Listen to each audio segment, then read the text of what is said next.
there's a piece we've written talking about love as a foundation for social justice, right? Right. Which includes what you just said. I love that Corinthians piece. I think it's just beautiful. In the it's more than just an emotion, right, or a personal feeling. It's a powerful active force, as you said, discipline and potentiality for pursuing various forms of liberation, which can build a foundation of belonging for all. Social justice manifests through individual and collective power and love joining together and apart, right? Because I think there's a Eurocentric propensity. Let's all agree, right? And then we'll absolutely, as opposed to, and the pieces that are different kind of get pushed to the side, which is part of my impulse around the religious and spiritual piece. Next time, can we talk a little bit more about the discipline of love and do some absolutely. Hello, how are you? That was just a hey, Lori. How are you, honey? I'm good, thanks. How are you? I am doing pretty good. I don't like my lighting today, but it'll have to do. We had some difficulty. We had some glitching going on. I don't think it's happening now. You look really white, and I look really. I'm just kidding. I'm looking really dark. Which, a little darker. Yes, is appropriate. No, don't change it. Oh, I'm being silly. And I look dark. but I do have a little darkness in my thing here today, my lighting. But anyway, we're talking today. Hey, let me introduce the station. Sandra McKechnie here, prconnectionsradio.com, the voice of new media. And the show is Voices of Humanity. And you've been hearing my guest, Lori Siminovic, her voice for a long time. How much is this? 16, 17? 16. 16. Well, this is our 16th show together, and the content is great. We kind of mingled our ideas together. It's Lori's work. She has a great body of work, and she's done a lot of research, and we put it together with my stuff, her stuff, and I think we've got some great conversations for you. And hopefully you can look back at the other shows. That would be wonderful. Or you can go to the website, prconnectionsradio.com. Right. And the shows are there as well. Now today, okay, first of all, this is what I do. Yes, we're going to get into today. And Lori's going to introduce herself and just give a little tiny bit about what she does in case that you haven't heard it before and you don't want to go back to another show and look at it. I do some trainings, learnings called double consciousness, 2 streams of thought, 2 social identities. It's a concept that was put forward by a social reformer, W.E.B. Du Bois. And it has everything to do with those that for many years ago, came across the sub-Saharan trade, transatlantic slave trade, apartheid, colonization, people that were involved in that and how they show up, why they show up, why they show up, how they show up in the 21st century. And that has to do with everybody being in the room. And we don't even like to do the trainings with just Black people because it doesn't make it does make sense because we've had those too where we've had to zero in on just us. But this is where today comes in. We're going to learn. We're going to try to impart anyway. And I want to learn because we're always learning. Lori says she's always learning. Like we are definitely always trying to learn something on this planet. We're going to talk more about loving and emotionally, intellectually, and relationally. And please stay with us and join us. We're trying to work on some little 5-minute pieces that we can throw out there where people just want to hear a little snippet, a little thing, and get a little bit of the show instead of worrying about the whole hour. We're working on that, aren't we, Lori? I should be working on it. Lori is working on it more than I'm working on it, but we're going to get it together because I think that's important for people to, if you want to just stop by, and you see 5 minutes and then we can put a link to the show and you can go and see the whole thing. So anyway, emotionally, intellectually, relationally. I was talking to Lori about this the other day. I find it really amazing. This is magnificent. Lori, I was listening to the gentleman by the name of, what was his name? Paulo. Paulo. Yeah. Say it. Paulo Freire, but we were also talking about Dr. No, Gabriel. it was Paulo, and I watched a little bit of his stuff, and I was just so amazed. I actually, when we're talking about love, I put down, in order to understand others, in a relationship, a friendship, whatever, right? There's different types, but I'm basically talking about getting along with people in your family, your friends, however that looks, your brothers and sisters. In order to understand others, we have to have a certain virtue. And I thought, oh my gosh. And what came in my mind was humility. Because to understand others, you actually have to listen. You have to have this. There's a scripture that says, wisdom is my sister, and understanding is my kingswoman. So understanding, wisdom, and to have, Paulo says, in order to understand others, we have to have a certain virtue. And that to me is driven by humility. And so today we're talking all about loving emotionally, intellectually, and relationally. And Lori's going to get big into that. Is it okay if I give that little testimony, just that little thing? Of course, correct me if I'm wrong. That was the piece around loving boldly. Yes, absolutely. I was going to read that little thing, but I don't have it up now, but the loving boldly part I love, because that's in the write-up for the show. And loving boldly, I have a number of people that, relationally, friends and so on. And somebody really dear to me, we got in a little conflict the other day, and we care about each other so much, and I've had this with another friend. This one was a little different, because truly, truly, truly, I thought I was right. I thought I saw it right. She thought she saw it right. And it's like, no, it didn't. That's not what, no. And I come back at her. Oh, no, that's not how it went. No, not at all. You said this then, and then you said that, and the way you said it. No, I checked myself. I did not say it like that. I know I didn't say it like that. And, there was this sort of conflict going on. And there was that one moment where we thought, like, this is not working. We're just going to have to call it quit. Like, we didn't even think that, but it's in the air, where it's like, we're just going to have to, we can't be friends no more. Okay, we're 60. We can't, we can't afford to play like that anymore. So it's such a beautiful thing, because we have such a respect for each other. But in the middle of all this beautiful, loving, relationally, emotionally, I honestly, we got, it was almost like the two of us got this bird's eye view of our relationship, friendship, love, family, and all the things we've been through, because it does take experience. And relationally, if you have a foundation with someone, that really helps too. But the one thing that I thought was, she really thought she was right. I really think I'm right. We still think that we saw it how we saw it, but we chose something. We chose this beautiful, loving, emotionally, intellectually, relationally. We went into the soul area through the Spirit of the Most High God, because my faith is everything to me. And we recognize that in the face of eternity,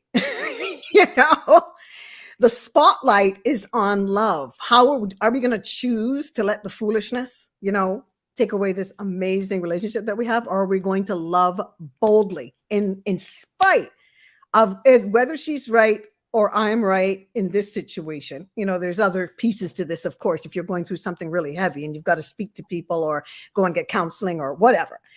But this was one of those times, though, that it could make or break a part of our friendship, where the trust is broken because we're choosing not to love boldly enough to bring in understanding, bring in a forgiveness, let it go. Both of us have to, of course, the virtue there is coming to a place, I think, Lori, of both people having humility, a sense to say, okay, hey, you know what?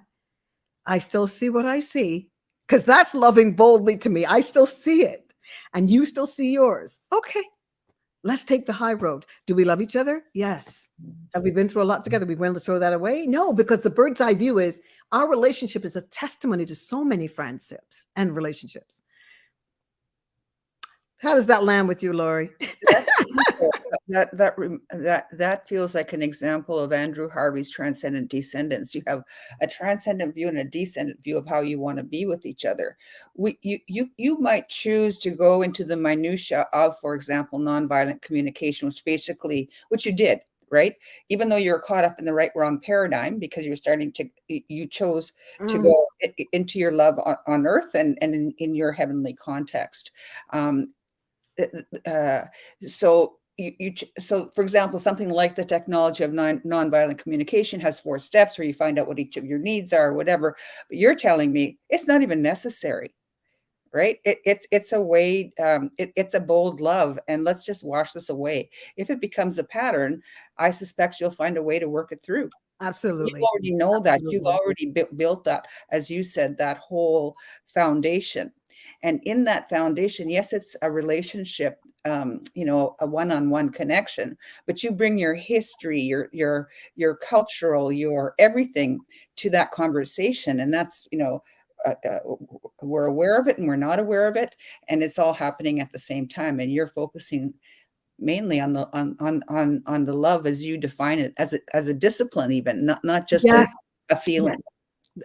Perfect. Discipline, definitely. Because I had to sort of kind of self-regulate for a minute there, because we can allow ourselves to not use our emotional intelligence, to not calibrate and to, just get out of control. Then we're stressed, we can't sleep. And that one of those nights, it was 2 nights, I couldn't sleep. Like, it was really, this love thing is so healing. There's so many parts to it, but you go ahead, girl. Let's hit it. I love it. So you brought in you just mentioned the emotional intelligence. I'm Mm, just going to my notes where you wanted me to go next. Okay, sure. managing emotions, right? Um, So there are many definitions. One definition of emotional intelligence refers to the ability to recognize, identify, understand, manage, and where necessary, heal one's own emotions and relationships. In that context, you didn't need to heal it because you've already got a healed, connected, beautiful relationship. So there's nothing to heal except that it was a prickly moment. Yes, oh, prickly. That's the word. Yes, indeed. Thorny, maybe. we were we were getting, yeah, prickled by porcupine. It was kind of, it's kind of a scary moment. In terms of emotional intelligence, because there's emotional integrity, which you talked about a little bit, there's an emotional intimacy.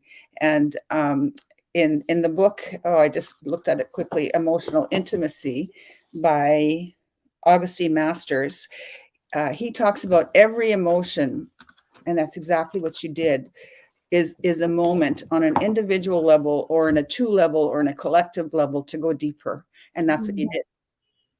So you built Mm, some emotional intimacy through the grace of that, of your both of your decisions in that moment. mm. And it just hung on, and there would have been nothing wrong with that. There's no wrong or right here. You chose to instead to go deeper into the love that you share politically, socially. You've had enough conversations. You've told me about your friend before, Yes. that you know what your politics are. About social justice, and you're living that in your relationship. So as you said, so some of the key factors are self-awareness, self-regulation, motivation, and conscientization. I added that in there. I Ooh. don't know if I'm saying that right. And that word comes from Paulo Freire. We had decided Mm. that we're going to talk about Paulo. He's got his most famous book is The Pedagogy of the Oppressed. This is an older version, and this is an Yes, I've heard of that one. Okay. Mm-hmm. in the updated version. He was influenced by bell hooks and went deeper into understanding power issues around women, Black women specifically, and so on. Because I'll tell you that story in a moment. And this book is lovely, Education for Critical Consciousness, which I'll get into a little bit more also by him. He's written 20 books. Mm. So um, So conscientization is a concept developed by he's a Brazilian educator, philosopher, lawyer. He left law because he wanted to educate, because he had a passion for social justice and he wanted to make a difference. So he was interested in the process of developing critical consciousness and awareness, and then living that awareness personally and as a collective. He's from Brazil. He worked across. He was born in 1928. I don't think he's alive anymore, as far as I'm aware. He became in 1988. He became the Minister of Education, effected change. But basically, so let me tell you here. He was very interested in critical pedagogy. And so what is critical pedagogy? Pedagogy, it refers to the method, principles, and practice of teaching. More specifically, pedagogy encompasses teaching philosophies, instructional methods, curriculum design, identifying learner development and needs assessment, classroom management, and reflective practice. At the heart of all of this is reflective practice, is conscientization on a collective and an individual level, which is basically critical consciousness, which we've talked about a little bit in some of the other pieces that we've done. Say that word again, Clara. Conscientization. CON, conscience. It's very similar to consciousness. So it's a mouthful. Conscientization. CONSCIENTIZation. ZATION. He shifted to teaching because he had a hunger to understand inequality and literally transform oppressive conditions through education. So as I just mentioned, his landmark book was The Pedagogy of the Oppressed. He had what were considered revolutionary theories. He was exiled for his so-called radical. Radical means to the root. It doesn't mean fringe, right? But it gets codified as fringe by colonizers, right? People who believe in the colonial context. So in the 60s, he was actually exiled because he would work with peasant communities in Chile, for example, implementing his pedagogy and literacy programs, so literacy for all. He wanted to democratize education. And it was very successful, which was very threatening to the system, because the system wanted to, if I understand his writing, there to be a peasant class and a donor class, to people in their places. I'm oversimplifying, obviously. And when he returned to Brazil in the 80s, he was appointed, as I said, Minister of Education. And his main idea was to democratize schools. He wrote over 20 books on pedagogy and liberation over his lifetime while working with communities that were pushed to the margins. And his work was to bring them to the center. And his legacy lives on through critical pedagogy, the concept of conscientization across the globe, and empowering education and ongoing struggles against oppression. And he was dedicated to humanization, justice, and emancipation. Okay, so there's this giant, right? So how did he walk the talk? I was so moved. I've read this in more than one context. I've seen it online when Bell Hooks was speaking. So he was invited to, so Bell Hooks had just written her first book, Ain't I a Woman? My guess is she wrote it when this isn't a guess. She wrote it when she was 19. But I think it came out about 10 years later, 9 years. I can't remember now. And she loved Paulo Freire, but she felt that he wasn't in touch enough with, for example, Black feminist issues. He was coming to California to her university in Santa Fe. I can't remember that now either, sorry. And they only allowed 25 people to attend this. And they wouldn't allow her to attend because they felt she would take him on with what was codified as her feminism. So she was really upset that she couldn't go, because Paulo, of all people, believes everybody should be there, not just 25 people from her perspective, right? Anyway, somebody gave her ticket to her, their ticket to her. And she went in, and she took him on, right? And obviously in a respectful way. Belle was always Hook's, from my perspective, respectful from what I know of her work. And people started shutting her down. Like, this is Paulo. Do you know who this is? Because she was saying, you're talking about liberation of man. You're talking about, she knew his theory inside out, right? And they're trying to shut her down. And Paulo said, hold on. This is what I'm teaching. I have to learn. This, let the sister speak. And she spoke. And then literally what ended up happening is, she critiqued his sexist language, confronted how patriarchy tainted his ostensibly progressive work, and he took her work to heart and acknowledged his own blind spots as a man. And in subsequent reprints of as I just said, maybe I didn't say, of the pedagogy of the oppressed, he actively changed his vocabulary to be more gender inclusive. He collaborated with Hooks on projects elevating women's perspectives on social issues. Near the end of his life, Freire wrote the foreword to Hook's classic teaching community. She said, in the moment that he, said, wait a minute, let her speak, he was giving her space. It's very often, he acknowledged, it's very often that we as men, I'm not a man, but he as men, right, take up a lot of space because they have power, right? And he's saying, no, we have to share that space. And he then went deeper into his own critical consciousness. And so that, to me, is an example of him living that, not just teaching it, living it in the classroom, living it in the world. So when we connect that to loving emotionally, intellectually, relationally. So to me, that these are all acts of love. He was skillful. So we were talking about managing emotions and connection. Thank you for getting me back on that. And that's he was calibrating. He was skillfully, in an emotionally intelligent way, skillfully balancing and adjusting his own emotions in tune with the situation or relationship. He didn't go to a place of getting defensive. He went to a place of learning within an anti-oppression context to calibrate refers to the ability to skillfully adjust one's behavior, speech, approaches, and strategies to thoughtfully take into account power dynamics and potential harm to marginalized groups that are pushed to the margin. So in this case, a Black woman was being pushed to the margin, saying, quiet, this is a genius, this is an important man, only 25 people are here, and you're lucky you're here. Meanwhile, she's already an author, right?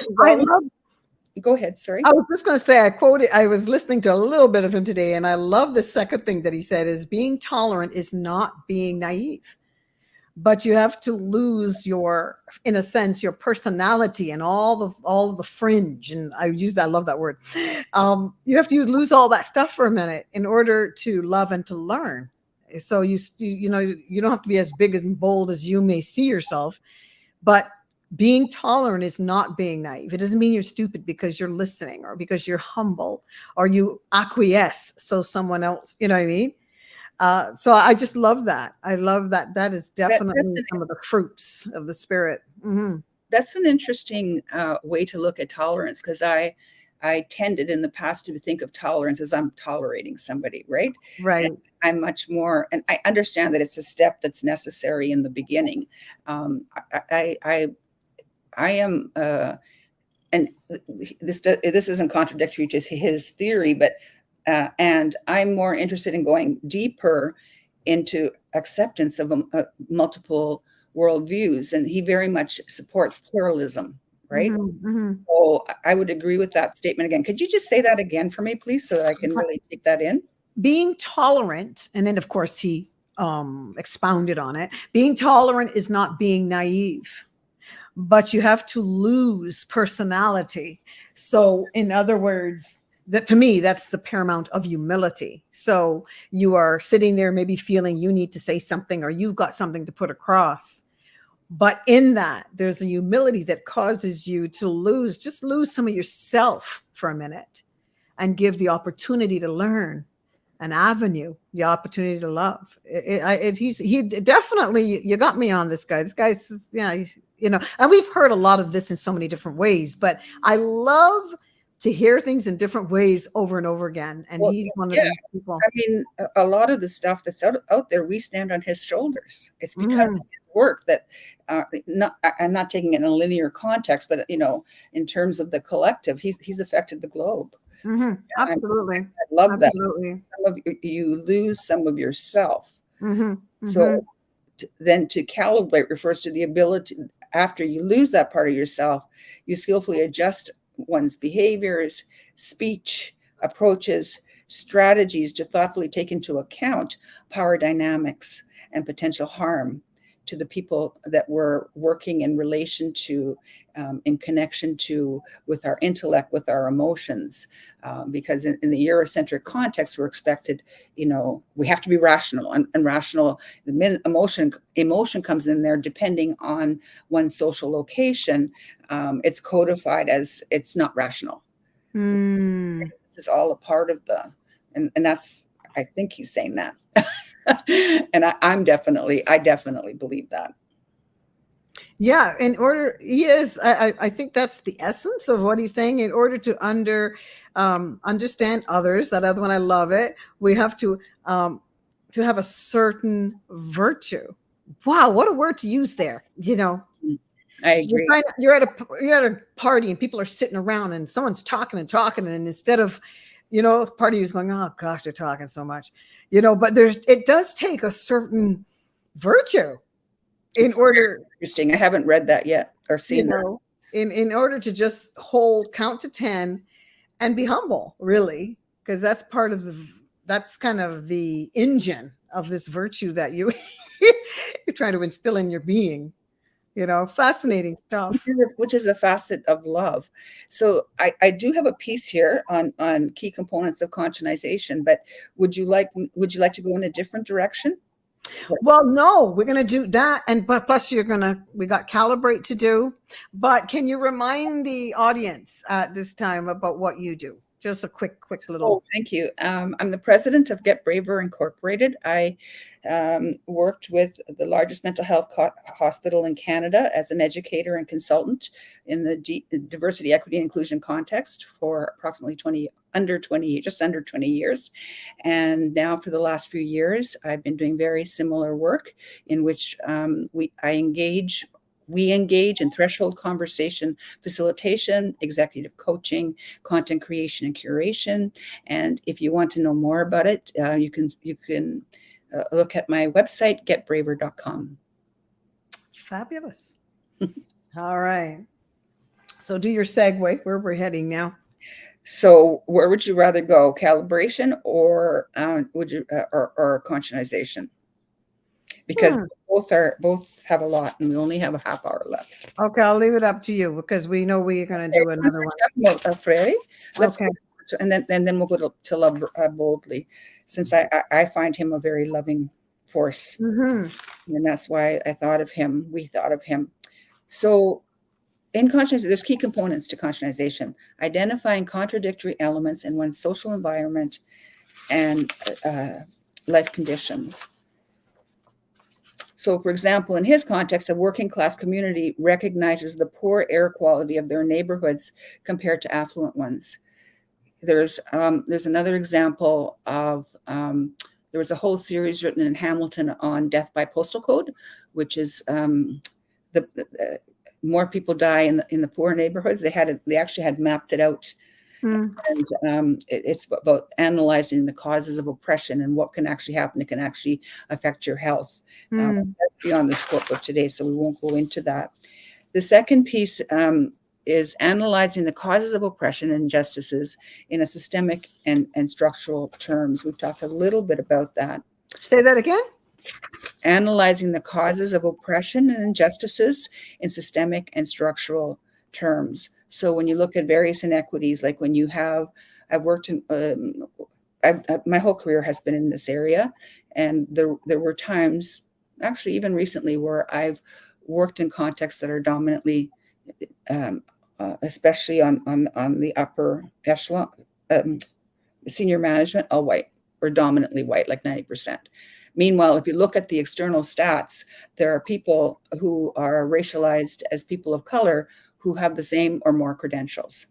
So there's something that you have to do about that. And some examples um, that I used here is, for example, LGBTQ youth research, and discuss how heteronormativity leads to shutting them out of institutions when they need help, right? Mhm. So that's a whole topic in itself. Um, Recognizing the realities that are constructed. This is directly his work, just in my words. The realities are constructed and shaped by human action. So, for example, Indigenous people examine how colonial histories are written by people naming themselves conquerors. And I've made that mistake in the classroom. It was deeply uh, embarrassing that after so many years that I would even use that term. But Calling Indigenous people what? as conquered, right? They have not been conquered, right? Um, the colonial project still exists with this constructed myth of people being conquered, right? There's still land issues, and it's still happening, and so on. Mhm, mhm, Um, and I've talked about this in another podcast where a woman, she was so beautiful.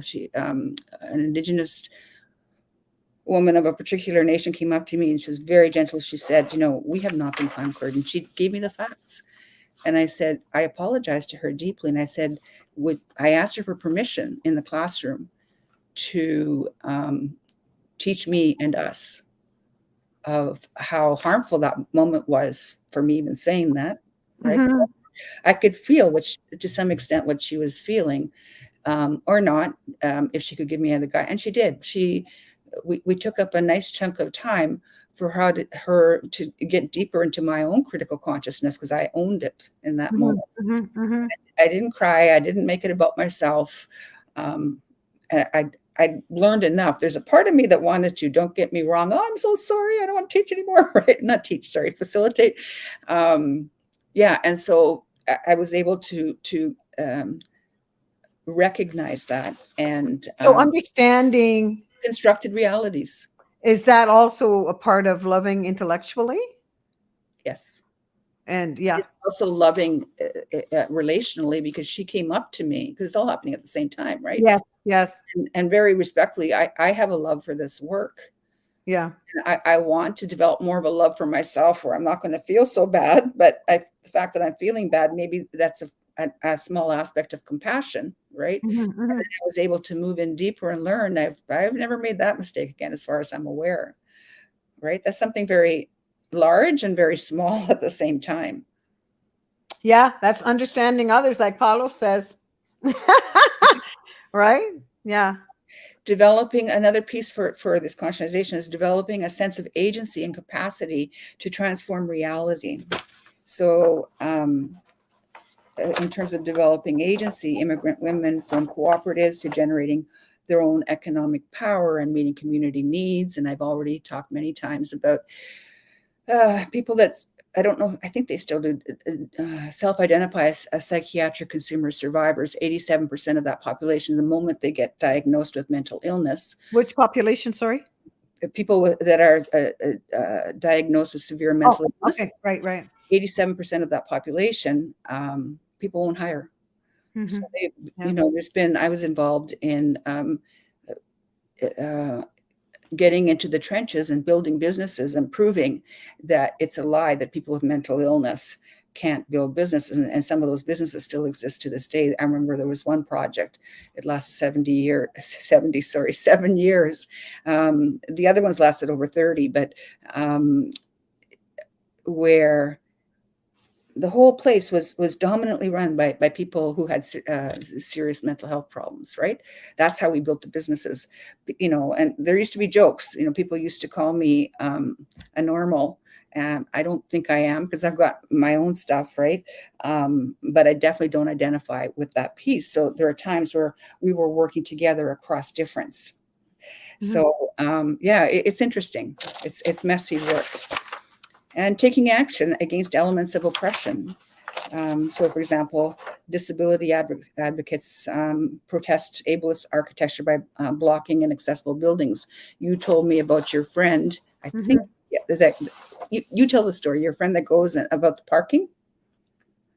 you have a friend that, I think it was you that told me you have a friend that does some advocacy work around people who don't have a disability and they're parking in disability spots. And so she advocates, okay, No. I'm wrong, I'm That wrong. was me. That's Okay, okay, but you can okay. tell the story if you want. Basically an advocate who goes out and just takes down the license plate and makes sure that they get their fine and that kind of thing, because it's a real people, there's not enough spaces for people with disability spots. And so that would be an example of just an individual going out there, not trying to punish, but open up the spaces for people with disability. Or I've Mm, been involved in, on a systemic level, when the laws came out where all buildings had to be accessible wherever possible. And so there's a whole hierarchy or matrix of things that need to be done. And then raising consciousness through dialogue, reflection, and praxis. And praxis is reflective action. Action. So I hope that moment that I just shared with you regarding the calling Indigenous people conquered, and then calling myself on it, and what I could, apologizing, but then taking action in the classroom in that moment and from then on. And I made that promise. mm. Going to learn, more about it. So then, the word praxis is reflective action. So in terms of all of this, in when we look at it in terms of social justice, loving boldly is one of our was on the write up for this show. Well, in terms of emotionally, intellectually, relationally, um, conscientization. I can't even say it myself. Yeah. But becoming conscious about all of this and putting it into action, remembering what Paulo Freire, am I saying it right? I'm saying it wrong. In order to understand others, like what was happening there. So you said conquered, that's there. You humbled yourself, take the certain virtue. And sometimes to achieve virtue, it hurts because it goes against a lot of our flesh, a lot of what we want, right? So not knowing it's better to get the virtue. For me, I and maybe you're saying the same thing. I didn't feel that I wasn't loving boldly enough. First of all, I didn't have the knowledge, so that's Love it, because right. that helps, right? Yeah. So in the context of loving boldly, so you're asking me to go to love and to oppression and social justice, it's being courageous. And I don't know if I was courageous. Like, to me, it was just something you're supposed to do, or supposed to is the wrong word, that I want to do. And unapologetically in the face of injustice, even an injustice that I have created in that moment. It's not about allowing oppression of any kind, even if it's unconscious or conscious, right? To make us guarded about caring for one another. It's about, if you wanted to know about love, it's about, so yeah, you're right. This all sounds theoretical, right? But it's about building a beloved community. Oh, it's great. It once we connect it and loving boldly, you just said it takes understanding. And it's like I think sometimes when I speak to people about, so-called Black Lives Matter, blah, blah, etc., I look and I recognize there was such Malcolm Little, aka Malcolm X, James Baldwin, Dr. Martin Luther King, many great, highly melanated men had the understanding, the knowledge, the wisdom. And so, if people could sit down before they walk out, sit in, take the signs out, whatever, the screaming, the carrying on, the understanding, the knowledge behind this and what our forefathers had to pass to us. Have we received it? Did we have stopped to get that virtue, understanding the whole situation, Yeah, I remember, I'm not sure why I just thought of this. A white brother asked me, he was getting a little annoyed with me. He said, "You say hi to people in the restaurant, you have a personal conversation with a complete stranger, like you're with me now," right? Like, why do you do that? He was frustrated, but he was actually really curious. And I said, well, first of all, and why do you always ask, the waitress for his or their name? And I said, because I want to meet people on a deeper level, because I love, because they're a human being, because they deserve to be respected. And I Mm. get how I might be taking a little more time. So I was willing to negotiate that piece away from you. Having said that, I want to be in connection. To me, in connection, building a beloved community is not just about, having circles and that kind of thing. It's when we're in community, a waiter or waitress know whether I'm offering them respect and love. People feel it. People know, right? Yeah. Now, I'm Yeah. not saying I'm always that way. I work on it, right? But I I hear you. there's even those moments are moments of sharing of power. I mean, I remember once with somebody, I could tell they're in pain, and I said, "It feels like you're this part of your body is." So, oh my God! But they said that feels healing that you even felt that. I tried not to intrude, but it was so obvious how much pain they were in. I think anybody, even if you weren't perceptive, and I chose to say something I asked them for permission, and they said no, and I said, well, this is what you might consider just on a thought level system, or take care of yourself, whatever the words were. I don't really remember now. It's been so long. There, even there's no such thing as strangers ultimately, right? I mean, before we meet somebody, and once we meet them and get in deeper, they were so-called strangers, but they're not really strangers. They're people on the path. That's all, for me, part of beloved community. So we're intentionally forming connections and coalitions, and so we move from kind of transactional relations to just loving connections.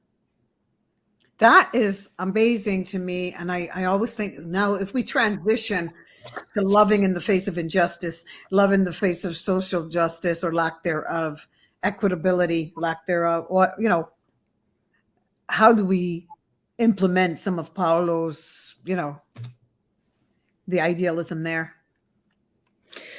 Well, I have some ideas.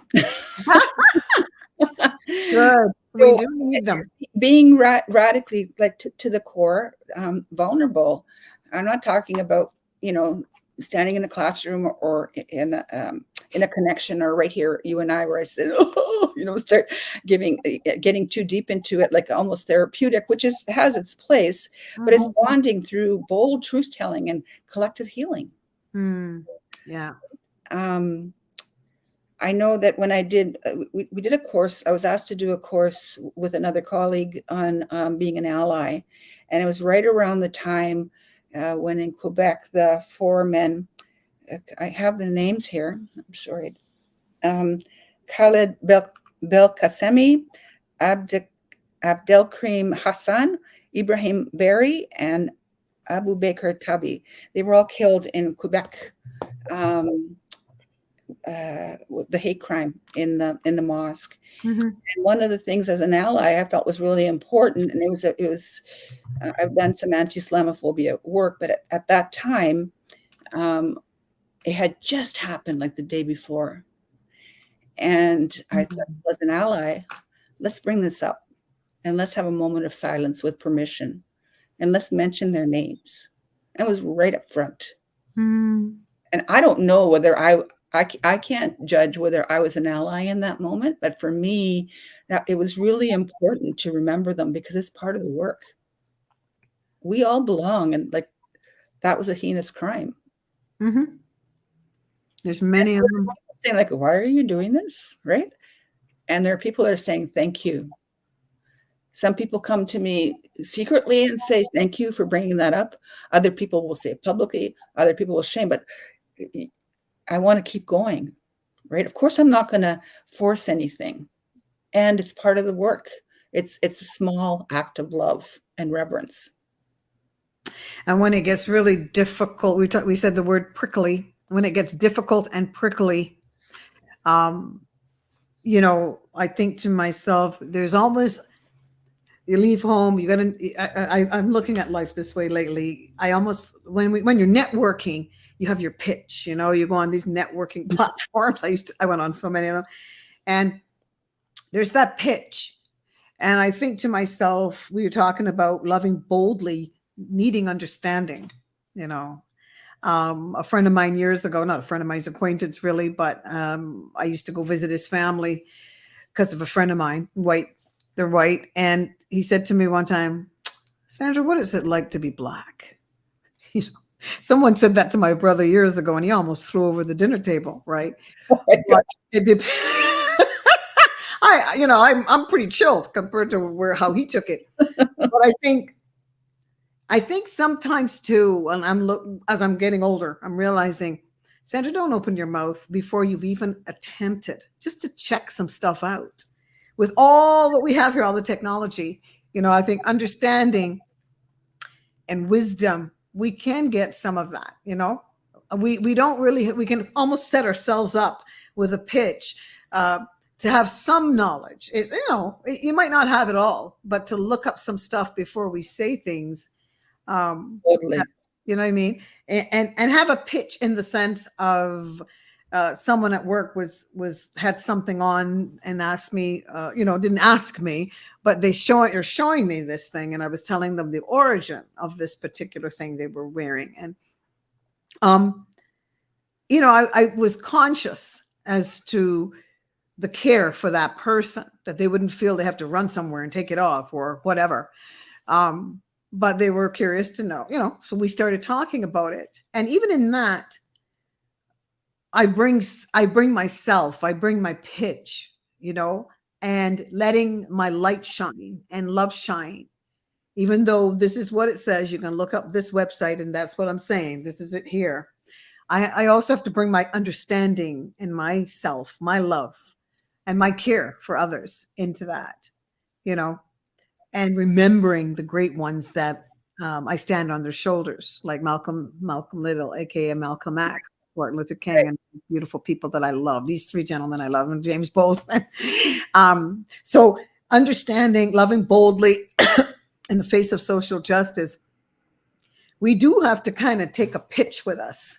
I have a lot of sisters. I know a few of them that are out here and they're doing this work, and they ask them about it. Boom, just like I'll say, double consciousness, two streams of thought, two social identities. I've got to have a pitch for me that people could see, perhaps see some virtue in me, so I can be like a Paolo and actually have my pitch like this. I'll send you that little clip with him. I loved it. He's got his pitch. Yeah. Yeah, that's amazing. I mean, correct me if I'm wrong, but I would have interpreted that, not as you, because I could never be you, but as a white woman, I would have interpreted that as a racist statement. What is the racist statement? When the man said to you, what's it like to be a Black woman? Yes. Right? Some people would, but because it was me and I love them, it was like, okay. Well, that aligns. This has happened more than once when we worked on these podcasts. You're not waiting for justice. A justice moment would be for him not to say that, to say something, to speak to you in connection. You embody daily, justice daily through mutual care and courageous resistance, love and action. So that's an example of that, of loving boldly. Say that again. Say it again, sure, because you did it, and I just want to give you the credit. No, tell me. Not waiting for justice, but embodying it daily through mutual care and courageous resistance, love and action. So I love that. In a loving way, you resisted what he was saying and you gave him the pitch, and you chose, like, I was feeling pain when you said what you said, right? And I don't know if it was appropriate or not. I just like, right? And instead, you chose to turn that into something loving. You took whatever pain you might have felt, you kept working at. I can't remember, Bell Hooks wrote somewhere, you work with it and you turn with it and you turn it around, and you just get deeper into the heart. Yes, absolutely. Yeah. Absolutely. Bell Hooks, I've heard her speak on that level, and it's really because of you. I used to just pass her by. This woman's something else. Oh my God. Yeah, definitely. I rolled my eyes out when she died in 21, but yeah. Yeah. When we come with our pitch in terms of loving emotionally, intellectually, relationally, we put consonization, you know what I'm saying? And we put it together with all of that. Coloniality. Coloniality. Yes. It's like trying to say that. Coloniality. Oh my gosh. But when we put it all together with that, and I love that loving boldly It does require understanding. Loving boldly requires understanding and wisdom. Yeah. Tell me if it also, the story that you just said also fits with this piece that you're dismantling. He did it, okay, but through your pitch, you're dismantling, also dismantling. So let's say there's the external, his piece, but the internalized domination and liberating yourself to live and love freely. Absolutely. Absolutely. Because it reiterates something in me. It's like a nice backlash for me. Yeah, I love that. It really is. Say that again. Read it again. sure. Dismantling. So there's there's the external domination, right? Because that was a dominating moment. Like, who does that? Like, what's it like to be black? Like, what's it like to be white, brother? Right? Anyway, what's so dismantling the external piece, but you went deeper and you dismantled the internalized domination. Like, yeah, you still felt it, but no, no, no, I'm not being dominated. You just came up as an equal, and not as only as an equal, but as a teacher and a Yeah. facilitator. Yeah. And The funny thing is, Lori, sorry, I'm cutting before I forget this one. Hold on to that. Yeah. Is that because I've known this person pretty much for years, asking that question, I put my hand on the pulse of it, if so to speak. I recognized it was ignorance, not insulting, like, hey, you're ignorant. But when we don't know, right, it's very difficult to love boldly when we don't have an understanding of a situation. How do I speak to Indigenous peoples? When I haven't even done a 101 on, I haven't looked at anything. I haven't spoken honestly and genuinely to someone, to an Indigenous brother or sister. Yeah. So that may have been better handled, and then understanding where it comes from. Some people may call this gentleman a redneck, right? But he's always treated me with a certain respect. But this one time I thought, what a question, part. However, you decided to liberate yourself to live and love freely. Yes, You gave yourself first, and then you gave it to him. You know what, Lori? If all of us today, anybody's passing by here, liberating yourself to live and love freely, that takes some beautiful work. But oh, what an investment. What an investment in what Paulo Freire says here. In order to understand others, we have to have a certain virtue. Being tolerant is not being naive. There's that humility that comes with that, and listening, right? It is not being naive, but you have to lose some. You're going to feel it. It's actually going to hurt. You're going to feel like you're losing a part of yourself for a minute, but you're going to gain so much more back. I love it. And the thing is, even if you don't get it back, it's in the face of coloniality, colonization. The greatest act against a colonizer is to be free, to really be free, because the project is to control and to dominate. When one realizes that you're not being dominated. I mean, the Mandela, like being in jail for 27 years, and in his freedom book, talking about how he expected respect from the guards, and he got it. Yes, I understand he did. Mm-hmm. Fascinating stuff. Okay, so now what we want to do now is figure out where are we going next week, 2 weeks from now. I know. I'm telling you, there's some nice little pieces here that I think is worth reiterating. Understanding and loving boldly. Oh yes, what you just said you said it. We got to put it down because I want to hit it again. The last thing you said about liberating ourselves in terms of. Okay. I mean, that's huge. And loving boldly regardless. Love is of God. And love, it suffers long. It is painful. No joke. But there's this inner reward. I know those of you how many of you out there have children? Oh my goodness. I always liken a mother's love. Excuse me, man, but for yours too, but I liken a mother's love, a mother that may have some wholeness. I know everybody's not at the same spot, but a mother that has had things that she can pour in and pass on to her children. Some really got that, the kind of love and the effort of a mother. And a lot of my friends, I've watched them over the years, not perfect, but that kind of love that doesn't let go. I wrote a song once called Love Doesn't Let Go. Love doesn't let go. Only those who hold on through the night know that love doesn't let go. It holds on. It holds on through the night. It doesn't let go. There's so many aspects to it. I had to throw that in there. Well, that's the essence of loving boldly. Yeah. Yeah, That it really is. Thank you, Lori. Thank you. Well, I have some time. You want to throw me a link and we can decompress? Sure, I can do that. All right. It was so nice to be with you today. I know sometimes it's just like her and I talking. I think that's a good thing. And we're so glad to be here with you. I'm glad to talk about love, loving emotionally, intellectually, relationally, loving boldly. Thank you so much. Take care of yourselves. God bless you. Give thanks.